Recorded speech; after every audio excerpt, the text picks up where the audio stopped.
Well, welcome everybody. Thank you for joining us for this session of Top 10 Tech Thursday. Again, we're going to be talking about Virtual SAN 6.1 and as far as what's new. I'll be covering the what's new part along with showing you that offline demo that Linda told you about, and then Tom will follow up showing the VSAN assessment. So without further ado, let's go ahead and get started because we don't have a lot of time. Real quick, I just wanted to show this slide. This slide is kind of a nice summary of all the updates that are new, either new items or updated items to version 6.1 of Virtual SAN. As you see, there's quite a few of them here.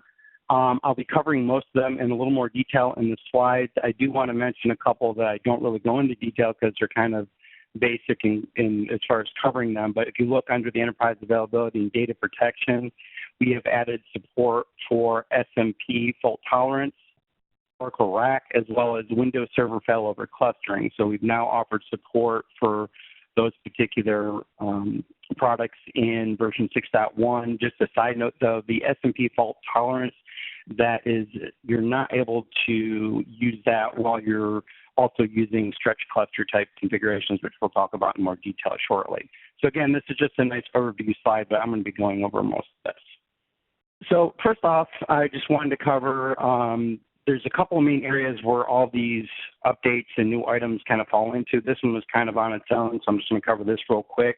But we've added the ability to perform an on-disk format upgrade, which is extremely helpful and useful for us virtual admins. This gives the admins a simple way to upgrade from a Virtual SAN 5.5 environment, which was using format version 1.0, to the new VSAN FS format version 2.0, which is in 6.1. So as you see here, it's just a very simple click of the upgrade button, and it will automatically upgrade that VSAN file system on your VSAN data store for you. So again, making it very easy. There's no longer a command line that you have to do or anything like that. No, you don't have to do all the research for the command lines. So again, we're trying to make everything very simple and easy for the virtual admin. As you know, there's not a whole lot to configuring Virtual SAN to begin with within the vSphere Web client. So this is just another step towards making life easy for us. So first off, I'm going to go ahead and cover everything that falls under the new hardware options. Even though most of you already know that VSAN is very hardware specific, and whenever you're looking at either VSAN ready nodes or individual components, it must be on that VSAN hardware compatibility list or the HCL. So I just want to talk about this briefly. The link is in the upper right-hand corner of the slide here for the VSAN hardware compatibility list for your reference. It has a list of various VSAN ready nodes that are compatible from all the different vendors. We also have a quick reference guide and also provides the ability to go ahead and look up individual hardware compatibility, such as maybe a I/O controller, maybe SSD drives, whatever. Just again, I like to mention this because it is very critical to when you're talking about VSAN that all the components are a part of that, are on that hardware compatibility list. So one thing that we've added in regards to the hardware compatibility list is that we now have 9 different profiles for different objectives, designs, and sizing considerations in regards to VSAN. There are 3 for server workloads, a low, a medium, and a high, and those are for the hybrid configuration. You can see that the number of VMs supported, IOPS, memory, disk size are increasing as you go up in the profiles. There's also 2 server workload profiles, medium and high, for the all-flash configurations. Because remember, starting with version 6, you can either do the hybrid, which is a mix of SSDs and standard hard disk drives, or you can do the all-flash of all SSD drives. For those looking to run a VDI environment, such as Horizon View on top of the VSAN, there's also 2 profiles for the hybrid VDI, link clones and full clones, and also 2 all-flash VDI profiles, again, link clones and full clones. So for more details on the design and sizing assumptions used for each of these profiles, go ahead and take a look at that VSAN hardware quick reference guide that was in the previous slide on the link that I provided for the hardware compatibility list. There's a link there that you can click to get and look at that guide. VSAN 6.1 now offers also expanded support for the Blade systems, which support for direct access JBOD as well. So this opens up more hardware options again. It's not just your typical 2U, 4U type of server anymore. We can now use VSAN within blade environments, as well as using, again, JBOD. So this opens up a lot more possibilities for different customers and how they use different hardware for VSAN. We've also added support for newer hardware devices, such as the UltraDIMM SSDs, which connects flash storage to the memory channel via DIMM slots, and it achieves a very low write latency from what everybody's seeing. UltraDIMMs provide an even greater density and performance. Then we also have the addition of the NVMe, which is a new communications protocol that they developed especially for SSDs. This allows for greater parallelism to be utilized by both hardware and software. As a result, again, we're seeing various performance improvements across the board. So again, these new hardware types can be used with VSAN, so again, just improving the performance that you can get out of the VSAN cluster. New hardware option also with VSAN 6.1 is VSAN Robo, much like you've seen the vSphere Robo as well. The Robo option has 2 physical VSAN nodes and 1 nested virtual ESXi appliance that acts as that witness VM. Each Robo site or VSAN cluster will have a witness VM. Best practice is to have all the witness VMs in your main data center, then all the sites will be managed by a single vCenter. This option makes it more economical for businesses such as retail companies that may have, say, 50 different Robo sites. Again, each Robo site is going to have 2 physical VSAN ready nodes, and then that witness is going to be back in the main data center. One of the most exciting new features, though, that were added with 6.1 is the stretch cluster capability. Stretch clusters are going to provide you an active-active type of architecture for VSAN, which provides site-level protection with 0 data loss and near instantaneous recovery. The ability to provide production apps at both sites with seamless mobility across them is now capable with the stretch cluster. 0 downtime for planned events as well. But keep in mind that with stretch clusters, they are typically limited to metro distances only, and there are some requirements as far as connections between the 2 primary sites, which I'll get into here in just a second. Virtual SAN stretch cluster, again, can be used to enable that active-active type of data center architecture. If any of the sites fail for whatever reason, there'll be no data loss. The architecture is configured much in the same way as you would a single-site VSAN cluster. When you're going into the vSphere web client and configuring it, it's basically the same exact way that you would a normal cluster. Each of your sites are in a fault domain. 2 will consist of your stretch cluster that contribute both compute and storage resources, and then the third host is going to be your witness VM. You should configure, though, your 2 primary sites so that they do not exceed 50% utilization to ensure that one site can run all your VMs in the event of a total site failure. So again, the whole concept of the stretch cluster with VSAN is that if you have a site failure, that you can run everything over on the one side. So just make sure that when you're architecting this out and using stretch clusters, that each side of that cluster is not being utilized more than 50%, because otherwise, if you do have a failure at a site and it moves over and you're running everything off the one site, then your resources are going to be pegged and you're not going to be able to run everything. That witness VM is essentially just, again, a nested virtual ESX host that runs in that third site.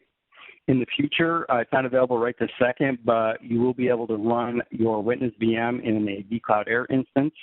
So that'll be really nice once that is released in the near future. The witness VM, again, does not hold any customer data whatsoever. It only holds a very small amount of metadata. There's no VMs running on that witness. The witness is basically responsible for quorum and voting mechanisms during cluster-related failures, just like you would in a Microsoft cluster, same concept. In the event that the witness does fail, you can create a new witness and then just add it to that cluster again, but that is a manual process. It's not an automatic one.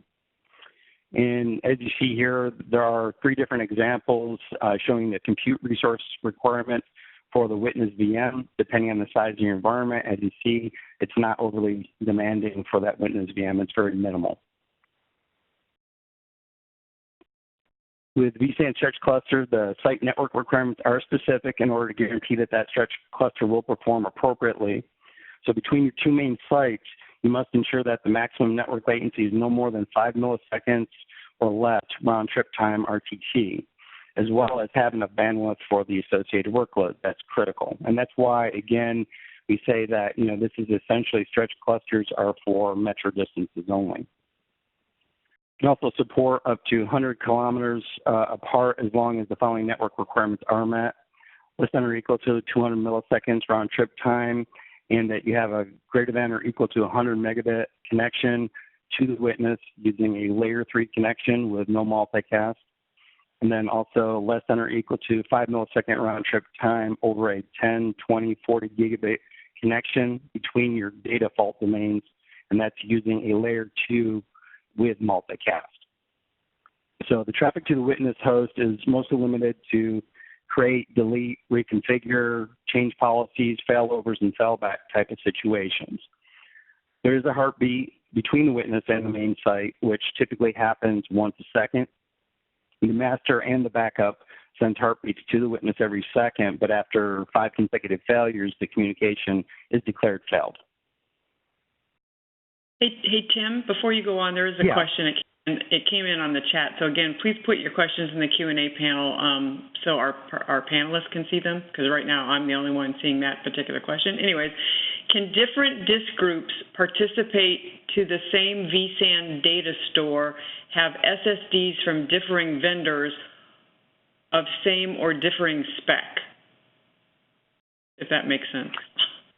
I believe the general answer is yes. You can have some differences in the hardware, but it's highly recommended that you're using all of the same type of hardware. I personally would not recommend kind of doing a hodgepodge of different types of hardware, but I believe that there's no like solid restriction that says that you have to have all the exact same brand, model, and size hard drives, whether it be SSD or standard hard drives.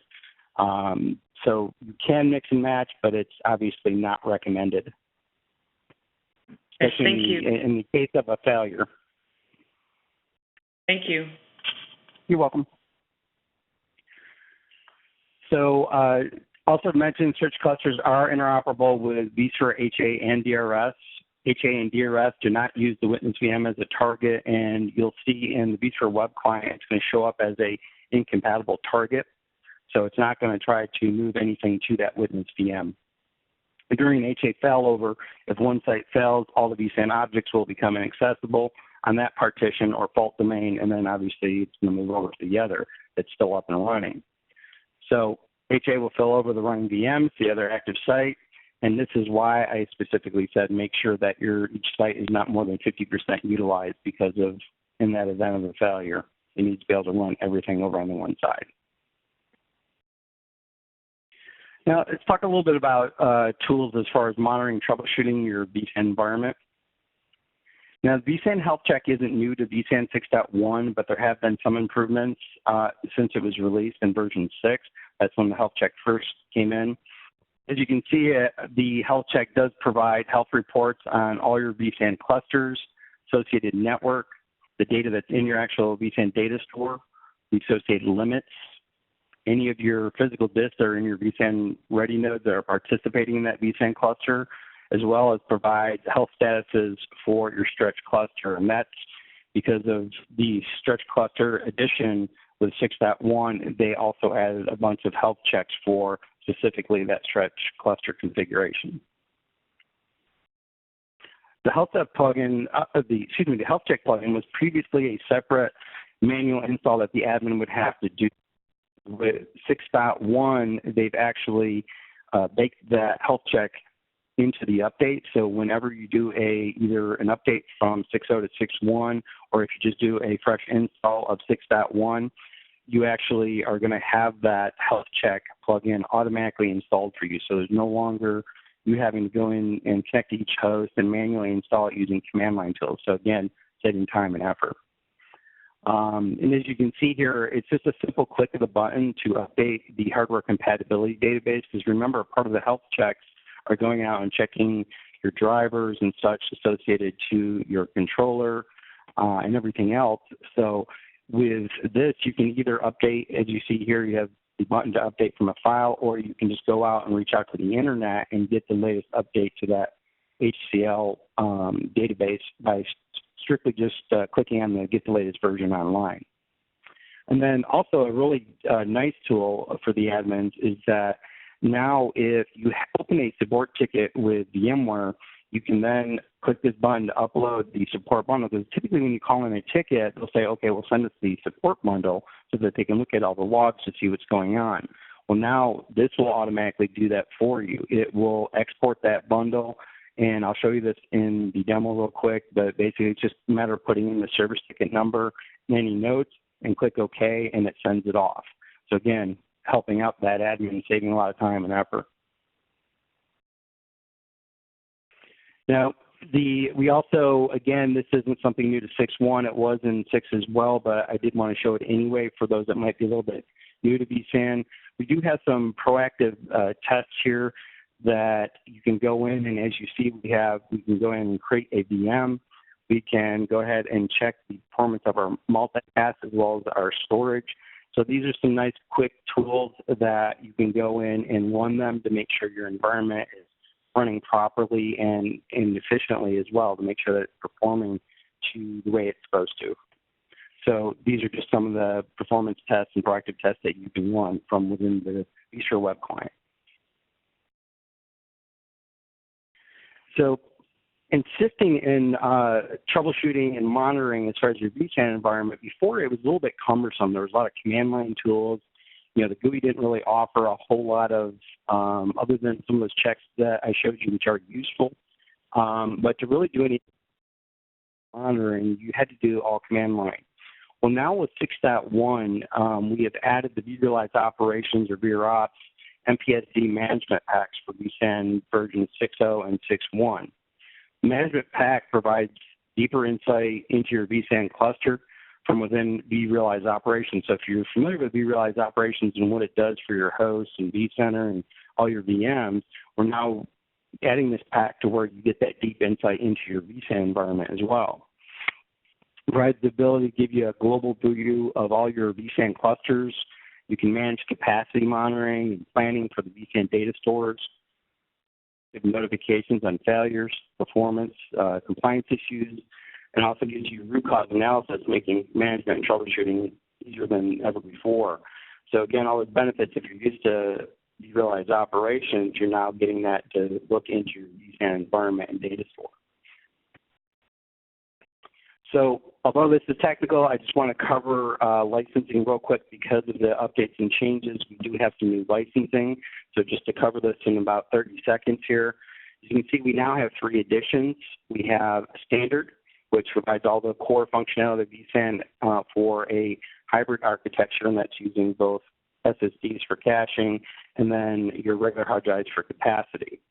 The advanced version gives you the all-flash option along with the ability to use stretch clusters. So again, that gives you the ability to use all SSD for all-flash data store, and then as well as doing stretch clusters. And finally, the new Robo edition, which is based on a 25 VM pack, and that is basically maximum 25 VMs per physical site, rather than the typical per CPU that you're used to with the standard and advanced version. All editions do include the VROps management pack that I previously mentioned, and then with using the vSphere replication appliance, you can get down to a 5-minute RPO time using the vSphere replication with VSAN. Some resources. Yes. I just want to give you a time check that it's 8:53, so we'll, Tom probably needs at least 15 minutes, so just FYI. Okay. Yep. Thanks. Getting ready to finish up here and do the demo, and it'll only take a minute or 2. Yep, thanks. No problem. So real quick here, just some resources for you. If you're not familiar with the hands-on lab, there's the link to vmware.com/go/vsan-en. It'll walk you through step-by-step, basically configuring and using vSAN. We also can download, obviously, a free 60-day trial. VMUG members get a 6-month eval, and you can also pay $200 to get a 1-year eval. Then we have the new VSAN Assessment, but I'm not going to talk about that because that's what Tom's going to talk about. Then real quick, let me just switch over here. I just want to show you, this is an offline demo. This is not a live environment, just to warn you. But I did want to show you the interface real quick. So if we go on the cluster and we go to Manage, you see here we're under Virtual SAN and Health. If we go to Edit Settings, You can turn on the health check, and then you can set the interval in which it does the health check automatically for you and runs those checks. Again, we can also update the hardware compatibility list database, as I said here, either from a file or go online. Then we can also upload the support bundle like I was talking about, put in your service request ID there, any notes that you want to do, and then you go ahead and you can send that. Then from a monitoring perspective, as far as health, as you see here, these are some of the pre-configured health checks. For example, you have the network health here, various different checks under the network health. And then we also have checks for the physical disk health here. And then when I mentioned the hardware compatibility list database update, that's for like when it's going to check driver versions against your controllers and such. And as you see here, it's showing some warnings. So again, the interface hasn't really changed much from a demo perspective. It really wouldn't benefit you showing you a live environment anymore because nothing's really changed other than some additional health checks for clustering and stuff like that. So that's all I have for my part. So Tom, I'm going to pass the ball over to you. Perfect. Hey, thanks a lot, Tim. You're welcome. So I'm the presenter. Awesome. So let me go here. One moment. Shot a PowerPoint. And can you see my PowerPoint? I can see it. Yeah, just swap your display. Yeah, I had the little WebEx thing was covering it up, so I couldn't change it. Well, good morning and good afternoon, everybody. Hey, thanks a lot, Tim and Linda. So Tim went over VSAN, and what I wanted to talk to everybody about today was just the assessment tool, right? So VMware does have a VSAN assessment tool, and that's what we'll talk about. So what is it, right? So generally, when we talk to customers, about storage, a lot of time, the conversation has a lot of really, common themes, right? Performance. A lot of times, when we do have an issue in VMware, a lot of times it revolves around storage performance, right? We have disk latency issues, things like that.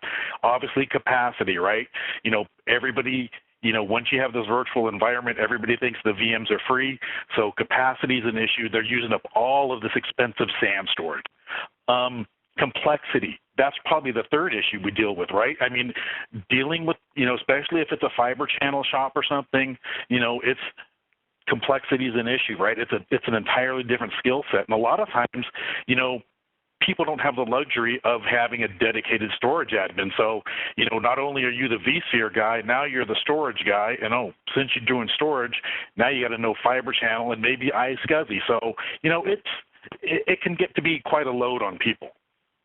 So one of the nice things is VSAN, right? So VSAN can really help alleviate these issues. Just because we can deal with the performance, the capacity, and the complexity. Like Tim showed you, you manage it through the web client. The thing is, to make sure that we propose a valid solution, a valid VSAN solution, we need to understand the environment. So we can use the VSAN assessment tool to analyze that customer's environment, and that way we can make an accurate estimate of what, how to size that VSAN to fit their needs. So the thing is, the VSAN assessment tool, it's a free tool. It's a software as a service, right? It's available to, like Tim and myself, VMware SEs. The partner community, you guys have access to it also, especially your engineers. So, we've got that, and it's just a great thing, right? Because with this assessment, we can find out, what VMs are suitable candidates for VSAN, whether they need to do a hybrid VSAN or all flash. We can come up with sizing and hardware recommendations, what kind, capacity and number of solid states, mechanical hard drives, the number of hosts. And we can also do a TCO analysis, and that way what we can do is we can do that analysis, and then we can compare that to like a traditional storage array. So what is the assessment? What is that tool? So it's really two components, the collector and the portal. So the collector, It's just a virtual appliance that's going to be deployed in the customer's environment, and that's going to collect data. The data is then forwarded to the portal, and keep note, because this is something that's going to come up, when customers ask us, we're connecting to their environment. It is a secure connection. It's a HTTPS connection, so the data's secure. And then it's going to connect to that portal, and really the portal is just a web application on VMware side, and all that's going to really do, it's going to receive the data from the customer's collector machine, store it and analyze it. And then what we'll do later, so we've got all that data, now we can take that data and we can present that back, we can show the customer, and then there's associated reports that are made available to us. So the assessment itself is pretty straightforward, and following this, I think it's after this slide, I've got some screenshots, and it'll walk you through the assessment piece. So it's really, like I said, it's a pretty easy process. So what's the first thing? Sign up and create an assessment, right? Pretty straightforward. The customer is going to deploy and configure the collector at their location. We're going to collect data. Generally, that's about 7 days. We're going to run it for about 7 days. That way, we can, make sure we capture, any peak periods during the week. Obviously, longer is better, but 7 days is generally sufficient. After we do all that, we're going to get the assessment. We'll get together with the customer. We'll view it, and then we'll just go over our findings. It's pretty straightforward.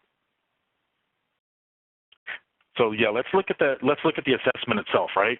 So you can see here we've got the sign up. Shows you where to sign up to create an assessment. First thing you do is going to create an account, right? All we're going to do is just register that. One thing to note too is in this block, I noted it here because it's a little bit small in the text, but in the more information area, there's links for additional information, right? Detailed installation instructions, other links, etc. So after we've done that, we've signed up. So now what we do, the dashboard, if you look here, we've got a dashboard because this, in this case, we've logged in. You can see there's some existing assessments that have been run, right? That'll just help you keep track of multiple assessments that you're running for different customers. All we do, just click on the new assessment button to create a new assessment. And if you look here, so once we do that, the tool does offer us to run different types of assessments. We're just going to choose the VSAN assessment. So we're going to just fill in the customer information, click create, right? None of this is, rocket surgery so far, pretty straightforward. What will happen then is after we've created that assessment, now the customer is going to receive an email. They'll click on a link in there to confirm the assessment, and then they're going to be directed to this page.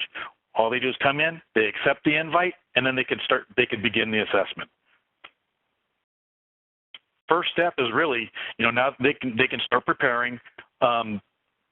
First thing we need to do is download that collector appliance, like we said. So this is going to run in their environment.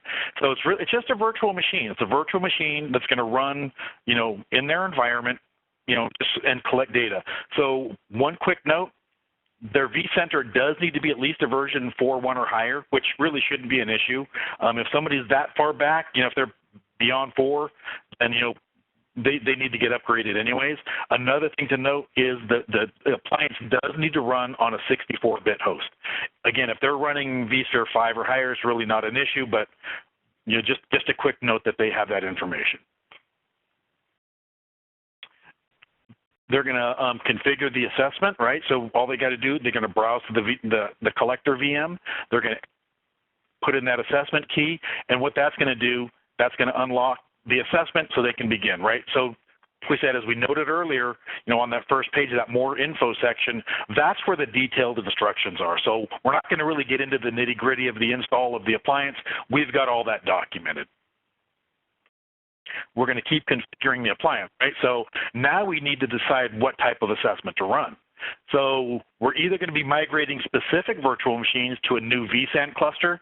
Usually that's going to be a more static type environment, or we're going to migrate an entire cluster to a VSAN. That might be like a test dev environment or something. So we just make that choice, right? We'll select which type we want to do, and we just move from there. So we did mention a little bit earlier about security, right? We talked about that connection to the portal with that HTTPS appliance. But again, you know, this is a strange VM to your customer. What about all my data? We don't collect any data in that collector appliance. All it's really doing is just collecting vSCSI traces. It's looking at the IOs, you know, the read and write IOs, the number of bytes IO size. So it's really just performance data. There's no data per se transmitted, and especially, you know, transmitted to VMware's, you know, the portal. So we've let that assessment run, right? It's been running for about a week. And after the collectors run, now we just log into the portal and we review the results. And if you look here, we can also export a full report and view it as in a spreadsheet form. So that really runs through the assessment. Again, it's pretty straightforward. You know, we've got some resources that can help you. You know, like I said, we've got all the online documentation. VMware has resources that can help you as well. Definitely think it's worthwhile for you to do this, right? The assessment, it's a key piece of that sales program because, you know, like we mentioned earlier, you know, VSAN's new to these customers, and, you know, when we just tell them, oh, yeah, you just size it out, you know, if we can really give them that level of comfort that, hey, we've analyzed your environment. We're not just giving you a ballpark estimate. If we can analyze their environment and say, this is what the tool recommends, this is what you really need for your environment, it's going to really show them, you know, that this is going to fit their environment, right? It's going to show the customer, you know, it's going to show them, you know, how much efficiency they can gain and how much money they can save. Because remember, we got that TCO analysis also. And again, you know, like I said, the key thing is running it in your own environment. They're going to be confident that we've really correctly sized and configured that VSAN solution. And I do believe that's the last slide of my deck, Linda. I think I do have the thank you slide.